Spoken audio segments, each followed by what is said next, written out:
Now, sometimes, my friends, politics is complicated.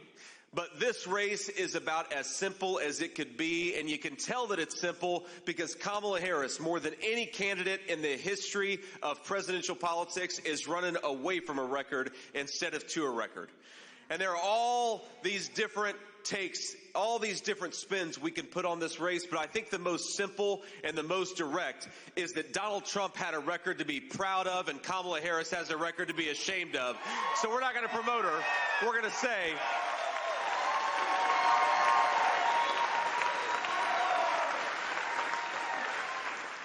now, it's funny, Kamala is as afraid of the American media, even though most of the media is friendly to Kamala, as she is some of the most hostile leaders all over the world.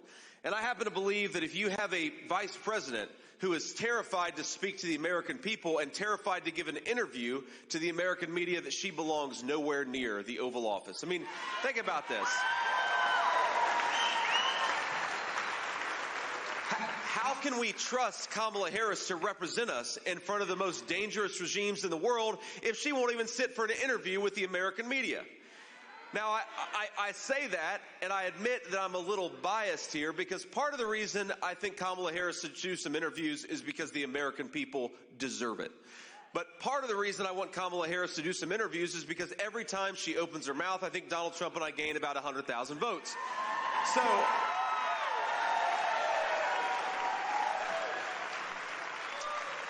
and I don't know of the few interviews that she has given. I don't know if it's one or two, but it's not that many. It's funny to try to have her answer what her actual plans are for the American people. You know, the press back here, we've got some reporters and we'll take some questions in a little bit, but the press will ask Kamala Harris, what is your specific plan to lower the cost of groceries, to lower the cost of housing, which of course have gone up wildly under the policies of Kamala Harris?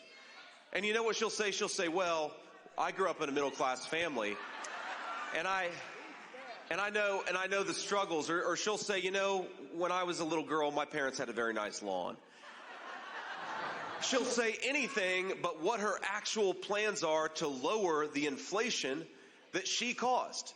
She'll say anything other than talk about how she's going to fix the problems that her administration led to. She will do anything to avoid answering the very simple fact that Kamala Harris has made the American people's lives worse. And on November 5th, the state of North Carolina is going to say to Kamala Harris, you're fired. Go back to San Francisco where you belong.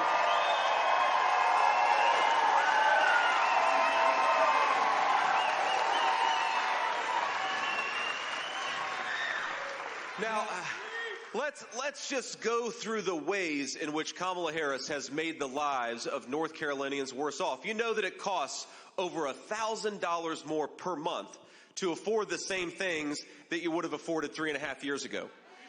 That's more than $12,000 a year just to afford the same quality of life as when Donald Trump was president. Now, that's not it, of course, because everything has become more expensive under the policies of Kamala Harris. She casts the tie-breaking vote on almost $4 trillion of wasteful spending, where she taxed money from the American taxpayer, sent it off to China and to foreign regimes all over the world, printed money we didn't have to give it to other people, and now the American families can't afford basic middle-class necessities. You go to a grocery store, the price of eggs when Donald Trump left office was about $1.50 a dozen. The price of eggs, the average now, is close to $4 a dozen, thanks to the policies of Kamala Harris. And I'll tell you, I know this very personally because my kids, we got a 7-year-old, a 4-year-old, and a 2-year-old, and they eat a whole lot of eggs every morning. So I feel it as much as anybody. I see it as much as anybody because we are, it takes a lot of food to feed 3 hungry kids. Now, we took our boys, actually, I'll tell you a story. We took our boys with us on the campaign trail just a couple of days ago when we were in Pennsylvania.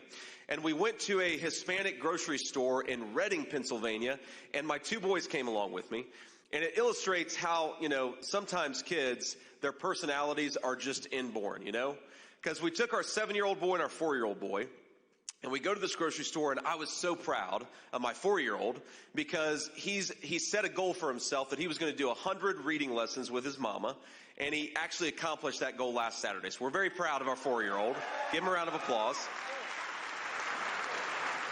So I say, boys, you can come on the campaign trail with me, and we're going to get you anything you want at this grocery store. And of course, the 4-year-old wants a candy bar, but the 7-year-old, I'm literally talking on camera about the price of eggs and the price of groceries in this grocery store. And my 7-year-old's like, Dad, we need to get a dozen eggs.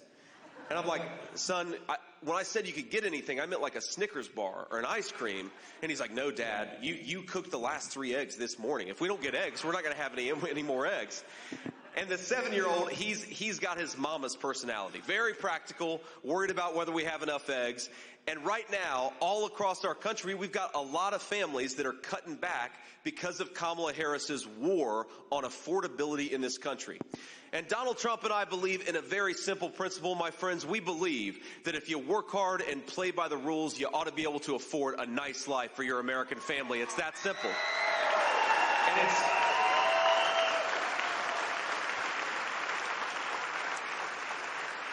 And that is not that hard. We just got to get better leadership and common sense economic policies back in the White House. We got to get Kamala Harris out of there and put Donald Trump back where he belongs, leading this great country and pursuing common sense economic policies.